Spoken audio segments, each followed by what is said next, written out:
Minasan, chapter 205 Chainsaw Man telah rilis dengan judul Siapa? Di mana Denji disuruh memilih pilihan yang sulit, yaitu menyelamatkan Yoru yang terjebak di reruntuhan atau melawan Falling Devil. Sebelum saya lanjut, siapa tahu ada yang ingin berdonasi, silakan klik link Saweria yang ada di deskripsi ya. Diawali dari Chainsaw Man yang menatap kepala terpenggal dari Chainsaw Man palsu, namun dia tidak mengenalinya.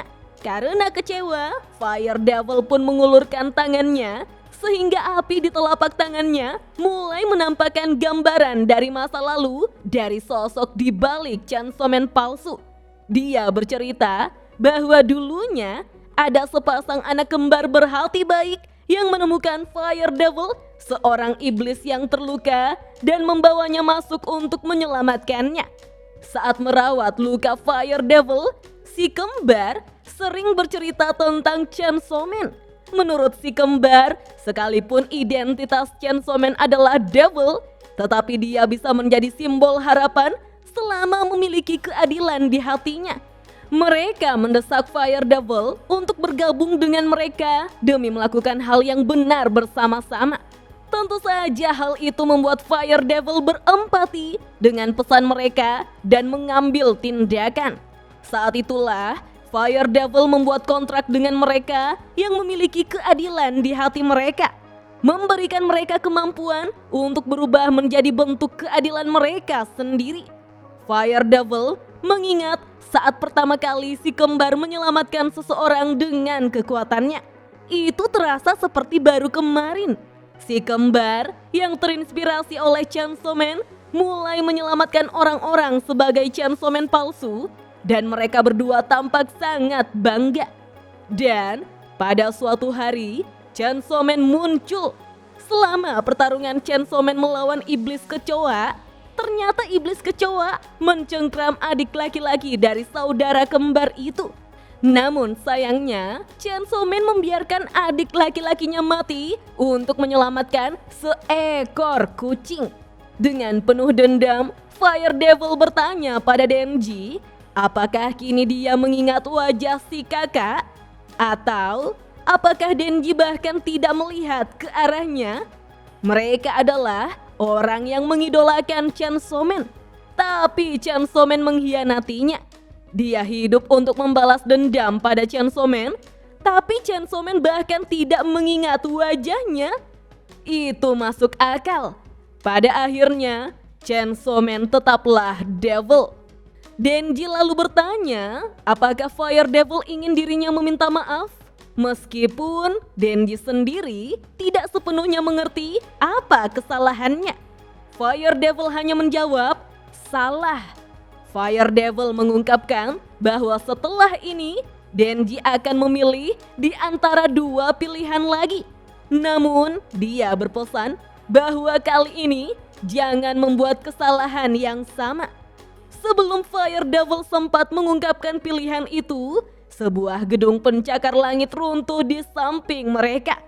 Bersamaan dengan itu, Fire Devil pun menghilang.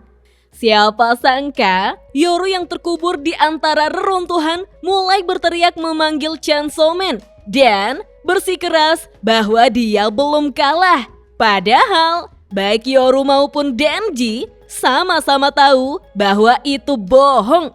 Yoru kemudian bertanya, apakah Denji mau menyelamatkannya? Namun tampaknya Denji menginginkan Yoru mengulang permintaannya itu, sehingga Yoru sampai harus berteriak, bisakah Denji menyelamatkannya? Dan meminta jawabannya segera. Dengan lucunya, Denji menjawab, ya nyonya. Membuat Yoru kembali berteriak, kalau begitu selamatkan dirinya jika Denji bisa. Tetapi ketika Denji berbalik, di hadapannya sudah ada Falling Devil yang menghadangnya. Dan chapter 205 Chainsaw Man pun berakhir sampai di sini minasan. Apakah situasi ini adalah pilihan yang Fire Devil maksud? Yaitu harus berhadapan dengan Primal Devil, yaitu Falling Devil, sembari menyelamatkan Yoru. Mungkin lebih tepatnya menyelamatkan Yoru atau manusia biasa yang gravitasinya dikendalikan oleh Falling Devil. Wah, sangat menarik melihat ada devil lain yang ternyata bisa diterima oleh manusia. Dan bahkan Fire Devil juga bersimpati kepada mereka serta tidak mengkhianati mereka. Meskipun pada akhirnya orang-orang yang mengontrak Fire Devil yang menyamar sebagai Justice Devil saling membunuh atas keadilan mereka masing-masing. Seperti Yuko dalam wujud Justice Devil-nya yang dibunuh oleh Chainsaw Man palsu pada chapter 111. Namun pada akhirnya kita dihantui oleh gagasan bahwa Denji selalu diawasi dan diamati baik oleh mata Death Devil maupun Fire Devil sejak chapter awal bagian kedua ini ya minasan. Lalu sekarang kita bisa mengetahui apa kesalahan Denji yang dibicarakan oleh Chainsaw Man palsu pada chapter 200. Tatsuki Fujimoto Sensei tampaknya cukup konsisten pada karakter yang selalu memaksa Denji untuk memilih antara dua pilihan. Contohnya, Yoshida yang meminta Denji untuk berhenti menjadi Chainsaw Man dan hanya memiliki kehidupan normal. Begitupun dengan Barem yang meminta Denji memilih antara menarik tali starternya dan menjadi Chainsaw Man atau menjalani kehidupan damai setiap harinya bersama teman, keluarga, dan binatang peliharaannya. Tapi hanya Pochita saja sebagai satu-satunya yang bertanya kepada Denji tentang apa yang benar-benar diinginkan olehnya. Penting untuk diingat bahwa Denji tidak pernah mengklaim dirinya sebagai pahlawan keadilan. Itu hanya label yang diberikan penggemarnya kepadanya. Tetapi sebagaimana penggemar, mereka tidak pernah benar-benar memahaminya. Mereka mencoba memaksakan citra yang tidak pernah diinginkannya, seperti Chainsaw Man palsu yang memaksakan latar belakang Chainsaw Man sebagai prajurit neraka yang penyendiri pada chapter 200. Kemudian, kilas balik yang dibicarakan oleh Fire Devil adalah chapter 103 yang berjudul Selamatkan Kucing. Iblis kecoa saat itu mengangkat adik dari saudara kembar di tangan kirinya dan mengangkat mobil di tangan kanannya sembari memberikan pilihan pada Denji. Yah, lagi-lagi diberikan pilihan minasan.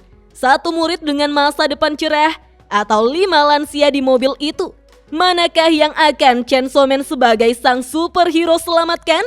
Dengan pertarungan gila yang terjadi, Chainsaw Man yang telah berlumuran darah justru menyelamatkan kucing. Dan hal itu diapresiasi oleh siaran televisi sebagai tindakan heroik yang telah menyelamatkan kucing. Jika memperhatikan kematian sang adik kembar, mungkin Fire Devil menyaksikan adegan itu dari mobil yang terbakar di belakangnya ya minasan. Pertanyaannya kemudian, mengapa kesalahan ini justru dibebankan terhadap Denji?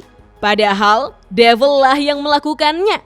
Toh, Denji juga pernah mengalami hal yang tragis atas apa yang menimpa Aki ketika kesadarannya direnggut oleh Gun Devil atau Power yang menjadi korban oleh Makima. Dan terakhir adalah Nayuta serta binatang peliharaan mereka yang menjadi korban atas kekejaman rencana Barem, di mana Barem bekerja sama pula dengan Fire Devil dan Death Devil. Chapter 103 yang berjudul Selamatkan Kucing juga cukup penting karena Tatsuki Fujimoto Sensei pernah membuat judul yang serupa di chapter 127 yang berjudul Selamatkan Asa, di mana Denji berusaha mati-matian menyelamatkan Asa yang menjadi target dari Falling Devil. Dan kali ini mungkin akan terulang kembali kejadian yang serupa karena Falling Devil menghadapi Denji secara langsung. Oh iya minasan, padahal Yoru merasa dirinya telah cukup kuat untuk mengalahkan Falling Devil, sehingga dengan percaya dirinya, Yoru langsung membuat pedang dari bangunan untuk mengejar Falling Devil pada chapter 204. Namun, berakhir terkubur di dalam bangunan. Ini adalah kedua kalinya Yoru terlihat bodoh dan dikalahkan oleh Primal Devil ya. Yang pertama, saat melawan Aging Devil. Nah minasan, apakah pilihan yang harus dibuat oleh Denji akan kembali membawanya kepada trauma selanjutnya? Kita lanjut ngobrol yuk di kolom komentar. Oke deh, sampai di sini dulu ya. Dah.